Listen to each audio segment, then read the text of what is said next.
Hello students of class 12th economics बेटे, जैसे कि आपका चैप्टर नंबर 2 5 ईयर प्लानिंग से चल रहा है, जिसमें बेटा हमने प्रीवियस वीडियो में सक्सेस पढ़ लिए थे 5 ईयर प्लानिंग के। आज बेटा मैं फेलियर्स के बारे में डिस्कस करवा रही हूँ कि जो इंडिया में 5 ईयर प्लान हैं उसकी फेलियर क्यों हुई, वो प्लान्स फेल क्यों हुए। मतलब ऐसा नहीं है कि वो प्लान्स बिल्कुल फेल हो गए, मतलब जो हमने सोचा था वो लेवल हम अचीव नहीं कर पाए, कहीं ना कहीं उसमें चूक रह गई। ठीक है, इसलिए बोला जाता है कि जो हमें चाहिए था वो हमें मिल नहीं पाया।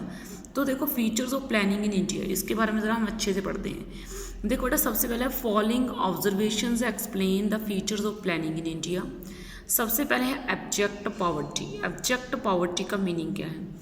Elevation of poverty was the central theme of the poverty planning, यानी कि गरीबी को मिटाना जो था वो सबसे इम्पॉर्टेंट था, इस प्लानिंग का सबसे मेन ऑब्जेक्टिव ही यही था।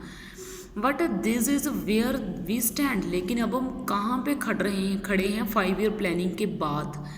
तो देखो इंडिया में 21.9% पॉपुलेशन स्टिल, यानी कि अभी भी गरीबी लाइन से नीचे है, उससे ज़्यादा ही होगी। ये तो बुक्स में 21.9% लिखा पड़ा है, लेकिन आज भी हम देख सकते हैं कितने लोग ऐसे हैं जो ढंग से कमा नहीं पाते। ऐसे कितने लोग हैं, कितने के घरों में आज भी 2 वक्त की रोटी बहुत मुश्किल से नसीब होती है। तो इंडिया जो है वहाँ पे 21.9% जो पॉपुलेशन है वो अभी भी गरीबी रेखा से नीचे है। दीज आर दस पीपल, ये वो लोग हैं who are not getting even the essentials of life, वो जो जीवन की ज़रूरतों को भी पूरा नहीं कर पाते। दीज आर दस पीपल, ये वो लोग हैं हु आर नॉट गेटिंग, जिनको नहीं मिलता 2 बार का खाना भी ढंग से।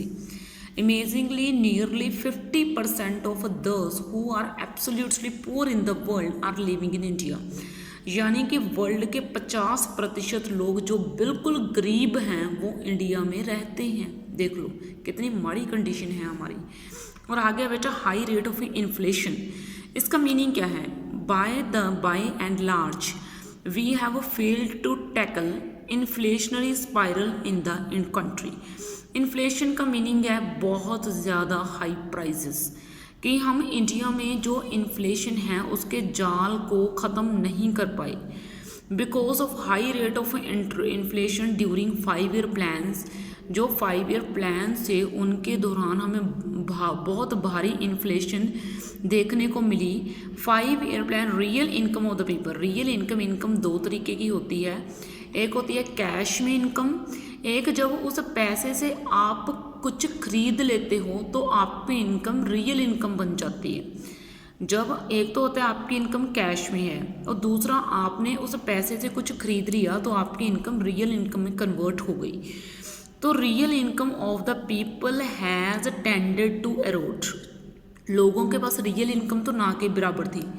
Also economic divide between haves and have not been tended to rise, तो इस तरीके से यानी कि जो कैश और रियल इनकम दोनों के बीच में डिफरेंस बढ़ता गया।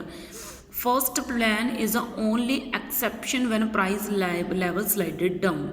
तो देखो फर्स्ट प्लान जो था उसमें ही सिर्फ जो थे प्राइस कम हुए चीज़ों के, बाकी प्लान्स में कुछ नहीं हुआ। बाकी प्लान्स में तो चीज़ों के प्राइस बढ़े ही हैं, यानी कि बाकी प्लान्स में इन्फ्लेशन ही देखने को मिली है, सिर्फ फर्स्ट ईयर प्लान में हमें इन्फ्लेशन देखने को नहीं मिली। ठीक है, आगे बेटा अनएम्प्लॉयमेंट क्राइसिस, बहुत तेज़ी से बढ़ती हुई बेरोजगारी।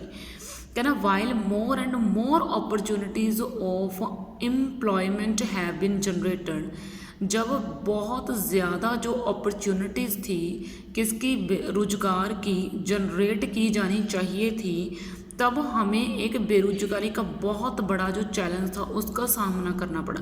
यानी कि हम बेरोजगारी के चैलेंज को ख़त्म नहीं कर पाए। जैसे हमने 5 ईयर प्लानिंग में सोचा था कि हमने बेरोजगारी को बहुत बड़े लेवल के ऊपर ख़त्म कर देना है, वैसा हुआ नहीं। ठीक है, यानी कि आज भी अनएम्प्लॉयमेंट बहुत ज़्यादा फैली हुई है, आज तो ज़्यादा ही है, कितने युवा बेरोजगार बैठे हैं।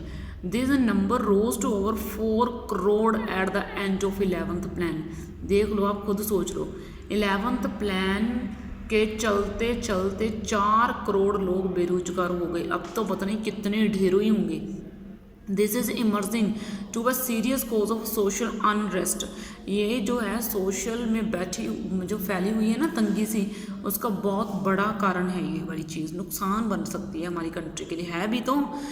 इन एडिक्वेट इंफ्रास्ट्रक्चर, इंफ्रास्ट्रक्चर के साधन उतने अच्छे नहीं हैं जितने अच्छे हमें चाहिए थे। तो डेवलपमेंट ऑफ इंफ्रास्ट्रक्चर, जैसे इंफ्रास्ट्रक्चर में क्या क्या होता है ये तो मैंने आपको हर वीडियो में बताती हूँ। जैसे पावर हो गई, रोड्स हो गए, डैम्स हो गए, ब्रिजेस हो गए, स्कूल्स हो गए, कॉलेजेस हो गए, हॉस्पिटल्स हो गए। ऐसा नहीं है कि चीज़ें नहीं है हमारी कंट्री में, है, लेकिन आज भी ना अगर हम ढूंढने जाएँ तो हमें कोई अच्छा डॉक्टर नहीं मिलेगा। कितने कितने डॉक्टर्स वैसे पड़े हैं, उनको कुछ नहीं आता जाता। हाँ, बहुत से अच्छे भी हैं, बहुत से हैं, लेकिन मतलब कि वो बहुत महंगे होते हैं। तो वो महंगे डॉक्टर जो है उनका कॉस्ट कहाँ पे कोई बंदा जो है वो अफोर्ड कर पाएगा। कॉलेज हैं, कॉलेज बहुत से हैं, ढेरों कॉलेज हैं, लेकिन गवर्नमेंट कॉलेज बहुत कम है ना। तो जो प्राइवेट कॉलेज हैं उनमें फ़ीस बहुत ज़्यादा हाई होती है। वैसे स्कूल्स, ब्रिजेस, डैम्स, इन सभी की कमी है हमारी कंट्री में आज भी। अगर ये चीज़ें हैं तो इसमें स्टाफ की कमी है, इसमें काम करने वाले लोगों की कमी है, अच्छे लोगों की कमी है। And continue to be inadequate despite 67 years of planning. और देखो प्लानिंग के 67 ईयर बाद भी हमें ये सब देखने को मिल रहा है।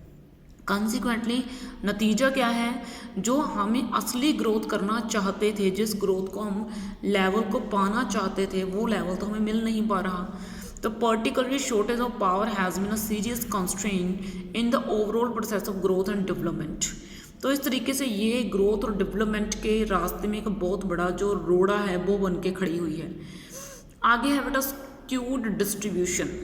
स्क्यूड डिस्ट्रीब्यूशन का मीनिंग क्या है? स्क्यूड डिस्ट्रीब्यूशन का मीनिंग है कि जो वंड है, चीज़ों की बांट है, उनको जो डिवाइडेशन की गई है वो कहीं ना कहीं सही नहीं थी। यानी कि हम दोनों चीज़ों को बैलेंस बनाना चाहते थे, इकोनॉमिक और सोशल चीज़ों को, लेकिन वो बैलेंस बन नहीं पाया। ठीक है, economic and social equality was considered as a principal goal of planning. जो इकोनॉमिक और सोशल इक्वालिटी थे उनको जाना जाना था प्रिंसिपल गोल के। प्लानिंग का जो प्रिंसिपल गोल था वो था ही क्या, कि हमें इकोनॉमिक और सोशल लेवल के ऊपर लोगों को सेम एक जगह पर खड़ा करना है। Ironically this has been the principal failure of planning in India. लेकिन इंडिया में ये चीज़ फेल हो गई। Widening economic and social inequalities, जो सोशल और इकोनॉमिक इनइक्वालिटीज़ थी वो तो हमें ख़त्म करनी थी, लेकिन वो बढ़ती गई, जैसे जैसे प्लान्स आते गए बढ़ती गई। ठीक है, तो इस तरीके से यानी कि देखो वाइडनिंग इकोनॉमिक और social inequalities had compelled the government to offer reservation in jobs to economic and social weaker section of the society. तो इस तरीके से जो कम पढ़े लिखे लोग थे तो वो उतना नहीं कमा पाते थे, उनको सोसाइटी में अच्छा जो है प्लेस नहीं मिलता था। जो वेल एजुकेटेड पर्सन थे वो उनको अच्छा कमाते थे, उनको सोसाइटी में बहुत अच्छा प्लेस मिलता था, है ना। तो इस तरीके से हम सोशल और इकोनॉमिक जो था ना डिफरेंस लोगों के बीच में, वो हम कभी ख़त्म नहीं कर पाए। ठीक है, तो मतलब इस तरीके से जो है ना बहुत सारी हमें जो है ना मतलब फेलियर्स देखने को मिली। ठीक है, तो ये बेटा आपके 5 ईयर प्लान्स की फेलियर्स थी। तो अब मैंने आपका ये चैप्टर डन कर दिया है 5 ईयर प्लान्स इन इंडिया वाला। नेक्स्ट चैप्टर हम आपका नेक्स्ट वीडियो में शुरू कर देंगे। ओके बेटा जी, थैंक यू।